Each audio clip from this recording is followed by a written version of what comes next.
Hello students, आज हम देखेंगे स्टैंडर्ड 11th के चैप्टर 3 का टॉपिक नंबर 3.4 तात्क्षणिक वेग एवं चाल।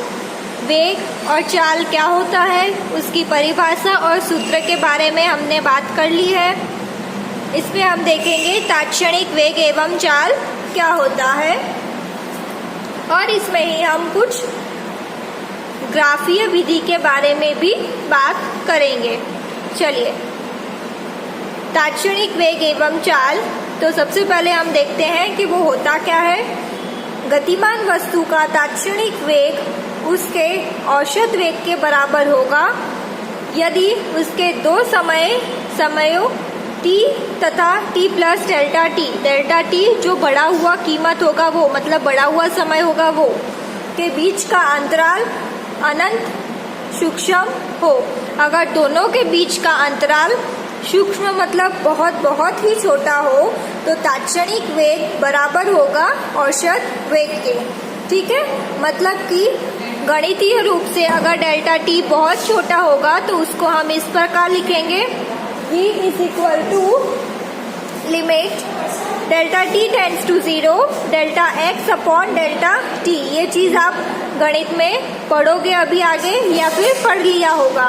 तो ये होगा limit delta t tends to 0। इसका मतलब होता है कि ये डेल्टा t बहुत ही छोटा है और delta x upon delta t। अब ये जो है इसको हम बोलते हैं डेल्टा, तो इसको हम दूसरी तरह से लिख सकते हैं d। डेल्टा को हमेशा लिखते हैं d की तरह। ठीक है, तो इसको हम लिखेंगे dx अपॉन dt।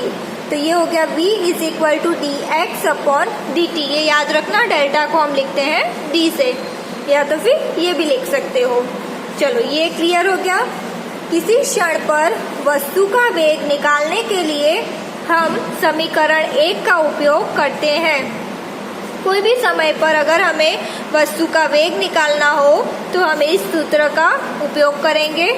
इसके लिए ग्राफिक या गणितीय विधि का प्रयोग में लाते हैं। अब हम देखते हैं कि ग्राफिक विधि कैसी होती है। ग्राफ आप लोगों को पता होगा किस प्रकार करते हैं। चलिए, जो हम पहले उदाहरण लेते आए हैं वही उदाहरण यहाँ पे लेंगे ताकि आपको कोई कंफ्यूजन ना हो। ये घर है, मैकडी है और यहाँ एक बच्चा खड़ा है। ठीक है, तो उस बच्चे को घर से मैकडी पहुंचने में 2 घंटे लगते हैं। मतलब घर से मैकडी 2 किलोमीटर दूरी पे है और ये दूरी तय करने के लिए उसे 2 घंटे लगते हैं। ठीक है, घर से मैकडी 2 किलोमीटर है और दूरी तय करने के लिए 2 घंटे लगते हैं। तो ये बच्चा घर से मैकडी जाता है और मैकडी से वापस आता है। ठीक है, तो जाता भी है और वापस आता भी है। तो हमें इसको ग्राफीय विधि से समझाना है। तो देखिए, ग्राफीय विधि या ग्राफ बनाने के लिए सबसे पहले हम क्या करते हैं, x और y बनाते हैं। ये हो गई मेरी x अक्ष, ये हो गई मेरी y अक्ष। ठीक है, 2 अक्ष बनाई मैंने। यहाँ पे मैंने नंबर लिख दिया, आपको पता होगा इस तरफ होगा पॉजिटिव, इस तरफ होगा नेगेटिव। ये प्लस, ये माइनस। उसी तरह यहाँ पे ऊपर की तरफ प्लस और ये होगा माइनस। अब ये चीज़ आपको याद रखनी है कि x अक्ष पे हमेशा क्या होगा, समय होगा और y अक्ष पे क्या होगा, x होगा। x क्या है, दूरी है। ठीक है, यहाँ पे x क्या है, दूरी है, याद रखना। तो x अक्ष पे समय होगा और y अक्ष पे दूरी होगा। यहाँ पे मैं लिख देती हूँ दूरी। ठीक है, चलिए, अब हमने यहाँ पे क्या देखा इस उदाहरण में कि 2 किलोमीटर में 2 घंटे लगाता है घर से मैकडी पहुंचने में। ये पहली बात हुई। दूसरी बात, वापस भी आता है तो बाकी के 2 किलोमीटर में भी 2 घंटे लगाता है मैकडी से घर आने में। तो टोटल उसने 4 किलोमीटर तय किया है 4 घंटे में, ये हम कह सकते हैं। ठीक है, पहले 2 घंटे लगाए उसने घर से मैकडी जाने में और बाकी के 2 घंटे लगाए मैकडी से घर आने में। तो टोटल 4 घंटे में 4 किलोमीटर की दूरी तय करी है। चलिए, अब हम इसको ग्राफ में बताते हैं। 2 घंटे का समय लिया उसने और 2 किलोमीटर की दूरी तय करी। तो ये बिंदु यहाँ पे आएगा इस तरह से। यहाँ देख सकते हो 2 किलोमीटर की दूरी और ये 2 घंटे। ठीक है, फिर यहाँ से बाकी के 2 घंटे उसने लगाए मैकडी से घर आने के लिए, तो यहाँ से बाकी के 2 घंटे मतलब कि 4 होगा, 1 2 और यहाँ पे भी 4, क्योंकि यहाँ से यहाँ पे ये हो गए 4, तो ये हो गया इस प्रकार। ठीक है, तो अब इन दोनों बिंदुओं को मैं जोड़ती हूँ तो ये मुझे एक सीधी रेखा मिलती है। ठीक है, ये सीधी रेखा मिल रही है। अब हम इसका क्या ढूंढेंगे, सूत्र ढूंढेंगे। आपको मैथ्स में पता होगा, पढ़ा होगा कि कोई भी सीधी लाइन हो उसका सूत्र क्या होता है, y = mx + c। नहीं पढ़ा हो तो ध्यान रखना, आगे आएगा आपका मैथ्स में ये सूत्र। कोई भी सीधी लाइन हमें ग्राफ में मिलती है तो उसका सूत्र होता है y = mx + c।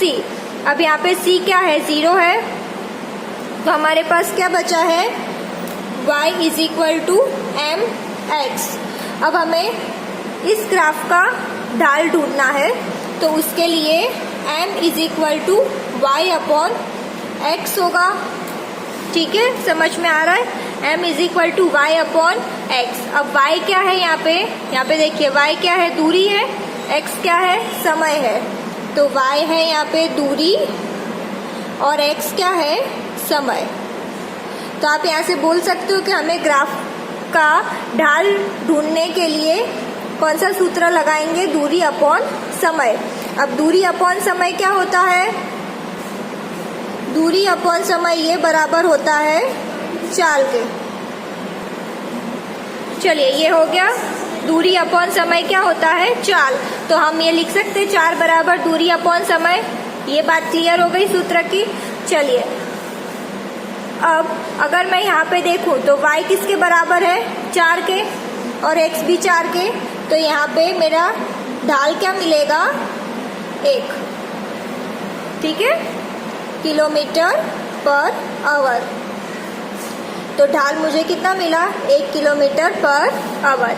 ये बात क्लियर हो गई, ये समझ में आया।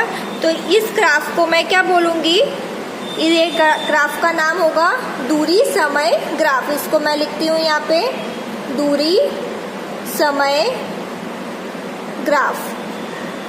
ठीक है, क्योंकि इसमें दूरी और समय की बात करी है, तो इसको मैं लिखूंगी दूरी समय ग्राफ। तो आपको अब ये पता चल गया होगा कि हम ढाल किस प्रकार ढूंढते हैं। ये मैंने इस उदाहरण से समझाया, इसकी जगह कोई भी उदाहरण हो तो आप लोग इसी सूत्र से y = mx से कर सकते हो।